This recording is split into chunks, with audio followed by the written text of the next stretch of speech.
warahmatullahi wabarakatuh. Alhamdulillah, Ruhul Hidayah kembali hadir untuk memberikan manfaat dan sentuhan rohani kepada kita. Yang pasti bersama Said Hasan bin Alwi Alaidrus.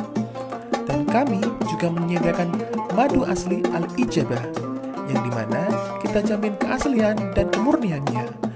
Yuk, kita sehat bareng madu Al-Ijabah sesuai dengan tipu nabawi.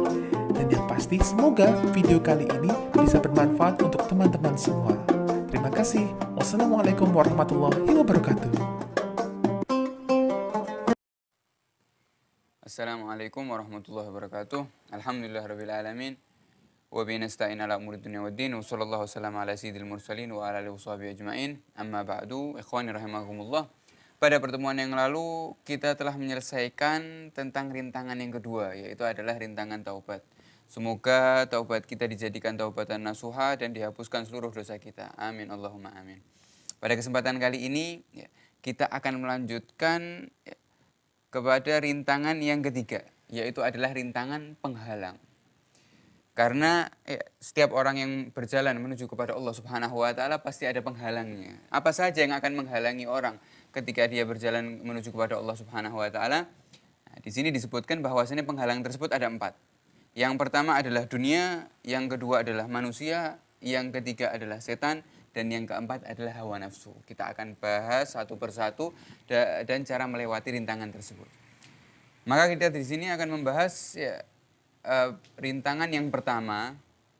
Kita mulai dengan yang pertama, yaitu adalah dunia. Sibuknya kita dengan urusan dunia itu bisa menjadi penghalang kita untuk berjalan menuju kepada Allah Subhanahu wa ta'ala.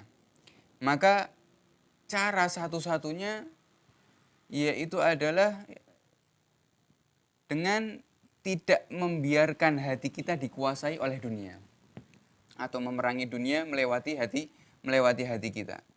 Apalagi sampai dunia tersebut mengambil bagian hati kita yang mana itu hanya khusus untuk Allah Subhanahu wa ta'ala. Dan kita diperintahkan untuk meninggalkan dunia dengan hati kita, atau melarang hati kita agar tidak dikuasai dengan dunia karena 2 alasan. Yang pertama, agar ibadah kita lancar dan semakin banyak. Maka kalau kita pikirkan, renungkan, karena sungguh jika dunia sudah menguasai hati seseorang, jiwa dan raganya telah dikuasai, maka coba kita renungkan, badannya akan mulai sibuk hanya untuk mencari dunia, sehingga lupa dengan ibadah, lupa dengan sholatnya, puasanya, zakatnya, dan yang lain-lain, karena raganya tersebut sibuk dengan urusan dunia. Ataupun jika dunia tersebut telah menyita hati seseorang tersebut, maka dia akan lupa, waliyadzubillah, bahkan sampai lupa tentang arti atau inti Allah Subhanahu wa ta'ala menciptakan kita. Karena sibuknya dengan memikirkan dunianya, mereka lupa untuk apa sih Allah menciptakan kita di dunia ini. Maka karena alasan yang pertama adalah agar ibadah kita lancar dan semakin banyak. Dan yang kedua, sebab kita diperintahkan untuk meninggalkan dunia dengan hati kita, untuk meningkatkan kualitas ibadah kita. Karena sungguh diriwayatkan bahwasannya 2 rakaat yang dikerjakan oleh hamba yang hatinya tidak dikuasai oleh dunia, itu lebih Allah cintai daripada ibadahnya semua ahli ibadah yang mana mereka tidak peduli dengan urusan hatinya. Maka kualitas seseorang yang tidak mencintai dunia atau tidak dikuasai hatinya dengan dunia, itu kualitas ibadahnya lebih tinggi. Maka karena 2 sebab tersebut kita diperintahkan untuk meninggalkan dunia. Kemudian timbul pertanyaan dalam hati kita, apa sih hukumnya meninggalkan dunia dengan hati kita? Apakah hukumnya wajib atau sunnah?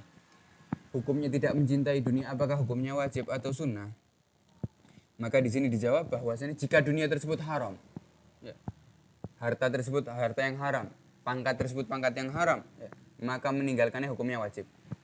Akan tapi jika harta tersebut harta yang halal, maka hukumnya sunnah untuk meninggalkan. Meninggalkan perkara yang halal hukumnya sunnah. Bagaimana bisa seperti itu? Karena kalau kita mau renungkan lagi bahwasanya dunia adalah halalnya akan menjadi hisab. dan haramnya akan menjadi azab wal iyadzubillah.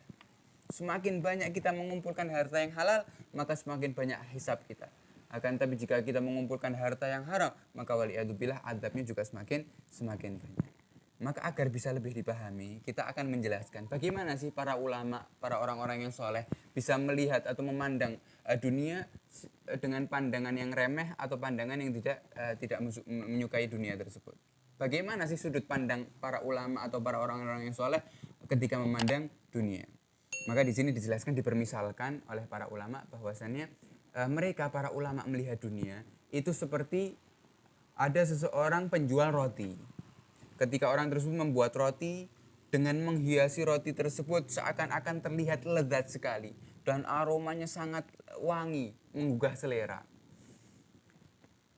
Kemudian si tukang roti tersebut ya setelah memasaknya dengan sangat bagus dan sangat lezat, memasukkan di dalam roti tersebut racun. Yang mana racun tersebut bisa mematikan. Sedangkan yang melihat hanya satu orang dan yang lain tidak melihat. Kemudian roti tersebut dijual. Nah, permisalan ini dipermisalkan bahwasanya roti tersebut adalah dunia. Dan racun tersebut adalah perkara yang haram daripada dunia yang haram.